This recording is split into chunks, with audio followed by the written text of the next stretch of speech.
High বন্ধুরা, আপনাদের আজকে একটা বাস্তব সত্যতার মুখে নিয়ে আসবো। আমার কাকার সাথে আজকে একটা কনভারসেশনে চলে আসলাম। কাকা, এই আমার হাতে যে আইফোন, এটা কার? ফোন আমার, ফোন আপনার? কিন্তু সুন্দর দেখা যাচ্ছে তো তোমার। হ্যাঁ। কিন্তু কেন? কেন? এটা তো দুর্নীতি। দুর্নীতি? এটা আইফোন, আইফোন আইফোন এটা ফিউচার। যারা কালো মানুষের ফর্সা দেখা যাবে না, যারা ফর্সা মানুষ তাদের ফর্সা দেখা যাবে। ফোন তুমি ব্যক্তিগত হিসেবে আমার, কিন্তু তুমি কেন ওর ফসা দেখাচ্ছ? ফোনটা কিন্তু আমার না গাইস, ফোনটা আমার কাকার। না না না না না, তুমি হয় তুমি বিক্রি করো ফর্সাদের কাছে, না হয় সব আমাদেরও একটু ফর্সার পর তৌফিক দান করো।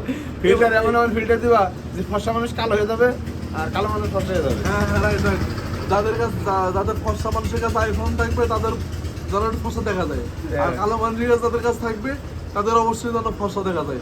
এটুকু একটু খেয়াল রাখতে হবে। নানান এরকম এটা ঠিক নাই, এখানে শেষ। मार साले का खोपड़ी तोड़ साले का